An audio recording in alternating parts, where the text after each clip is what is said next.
10,000 करोड़ रुपए का infrastructure boost अगर गवर्नमेंट कर रही है, तो उस जगह पे प्रॉपर्टी स्लो डाउन क्यों होगी?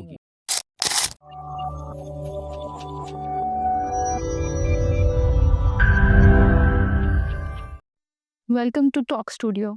आज हमारे जो गेस्ट हैं वो 15 साल के एक्सपीरियंस के साथ आते हैं रियल एस्टेट में, जिन्होंने ग्राउंड लेवल पर काम किया है, घर घर जाके प्रॉपर्टी सेल की हैं। और मुझे लगता है कि मैं जितनी इन्फॉर्मेशन उनकी वीडियोस के थ्रू गेन करती हूँ, चाहे नोएडा के बारे में हो, चाहे गुड़गांव के बारे में हो, चाहे दुबई के बारे में हो, वो मुझे बाकी जगह नहीं समझ भी नहीं आती है इतनी ज़्यादा, और वो बहुत रियलिस्टिक वे में समझाते हैं।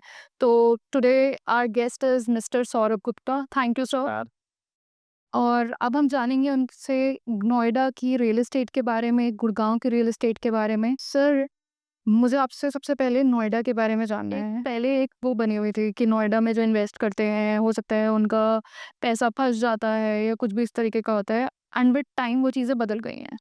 तो मुझे अब ये जानना है कि आने वाले टाइम में नोएडा एक्सप्रेसवे में कितना, मतलब प्रॉपर्टीज़ में बूस्ट आने वाला है, और सबसे एक्सपेंसिव प्रॉपर्टीज़ कहाँ तक जाएँगी? क्योंकि आजकल हम जब सुनते हैं एंथ्रियम की प्रॉपर्टीज़ हैं, मतलब स्काई रॉकेट प्राइसेज़ हैं, काफ़ी अच्छे लेवल पे प्राइसेज़ के साथ लॉन्च करते हैं। तो मुझे आपसे वो इन्फॉर्मेशन जाननी है।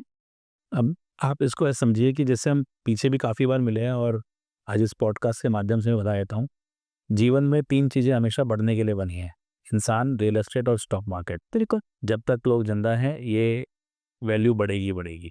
तो नोएडा का फीचर भी बहुत वाइड है, जैसा कि हर कोई इस बात को बहुत अच्छे से मेंशन कर रहा है कि आज की डेट में वर्ल्ड का 4th largest airport Jewar airport आ रहा है, जी। Which is just 20-25 minutes away. Right. तो आप देखें, अगर वर्ल्ड का 4th लार्जेस्ट एयरपोर्ट है तो उसका इंफ्रास्ट्रक्चर भी आ रहा है। और आप ये इसका अनुमान ऐसे लगा लें कि आईजे एयरपोर्ट 2000 एकड़ में बना है और जेवर एयरपोर्ट 10,000 एकड़ में बना है। तो अगर 10,000 एकड़ में डेवलपमेंट आ रही है तो डेफिनेटली आज का डेटा ये बोलता है कि आईजे एयरपोर्ट पे 112 मिलियन पैसेंजर हर साल मूव करता है।